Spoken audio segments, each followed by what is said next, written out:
बेटा मुझे मार्केट में थोड़ा काम है, तो तू अपनी बाइक से मुझे मार्केट के अंदर छोड़ दे। ठीक है मम्मी, मैं अभी चाबी लेके आता हूँ। मैं मम्मी को मार्केट के अंदर लेके जा रहा हूँ, ठीक है? क्यों? आप क्यों जाओगे? उनका दूसरा बेटा नहीं है क्या? जब उनको काम होता है तभी वो आपके पास आती है। वैसे तो वो आपको पूछती भी नहीं है। अरे यार फालतू बकवास मत करो, चाबी दो मुझे।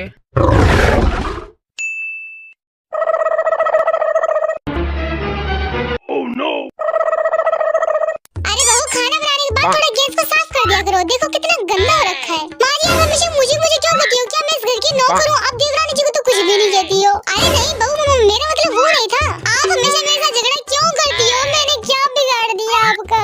अरे बहू, तो रो क्यों रही हो? आपने मेरी जिंदगी बर्बाद कर दी। अरे क्या हो गया जीनू? माँ जी मुझे डांट रही है और कह रही है कि सारा काम देवरानी करती है। तू तो एक नंबर की काम चोर है। आप माँ जी को कुछ कहते क्यों नहीं? अच्छा कोई बात नहीं, मैं मम्मी को समझा दूंगा, अगली बार नहीं कहेंगी। हर बात पे समझा दूंगा। कभी डांटते क्यों नहीं हो? ये लो तुम्हारे मोमोज, और मम्मी को भी दे देना। उनको देने की कोई जरूरत नहीं है। उन्होंने आपके लिए किए क्या है? सारे गहने तो देवरानी को दे रखे हैं। अरे आधे गहने तुम्हें भी तो दिए हैं। देवरानी से तो कम ही दिए हैं।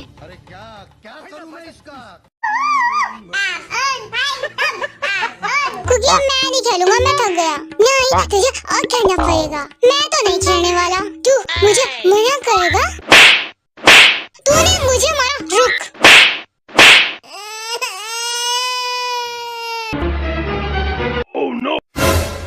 हाँ?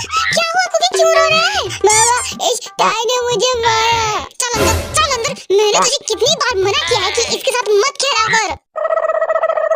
अरे जेठानी जी, आप ऐसा क्यों कर रहे हो? मैंने हमेशा दोनों बच्चों को एक समान ही समझा है। कुकी भी मेरे ताई जैसा ही है। अरे तुम तो चुप ही करो। और तू चल अंदर, चल अंदर, चल। अरे बहू, कहाँ जा रही हो? अपने मायके? अभी छोटी बहू की तबीयत ठीक नहीं है, तो 2-3 दिन बाद चले जाना। पर मुझे तो अभी जाना है ना। आप हमेशा मेरे साथ ऐसा क्यों करती हो?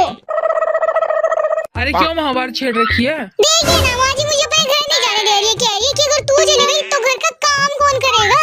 क्या? अरे नहीं बेटा, मैंने ऐसा नहीं कहा। कहा नहीं, पर कहने का मतलब तो यही है। अरे बेटा, बहू झूठ बोल रही है। अरे मम्मी आप शांत हो जाओ, शांत हो जाओ। मुझे कुछ नहीं पता। आज आपको चुनना ही होगा, अपनी बीवी बचे या अपनी माँ। अरे यार तुम भी शांत हो जाओ। अरे बेटा, मैं जितना चुप रहती हूँ उतनी ही तेरी बीवी मेरे सर पर चढ़ रखी है। इसलिए तुझे चुनना ही होगा, अपनी बीवी या अपनी माँ। हाँ ना का जवाब तो दो। वो अपनी माँ को ही चुनेगा। अपनी बीवी को चुनेंगे। माँ को, बीवी को, अपनी माँ को चुनेगा। चुप चुप चुप, मैं चुनता हूँ सन्यास को, और अब मैं संत बनने जा रहा हूँ। अगर तुम दोनों में से कोई पीछे आया ना तो बम से उड़ा दूंगा।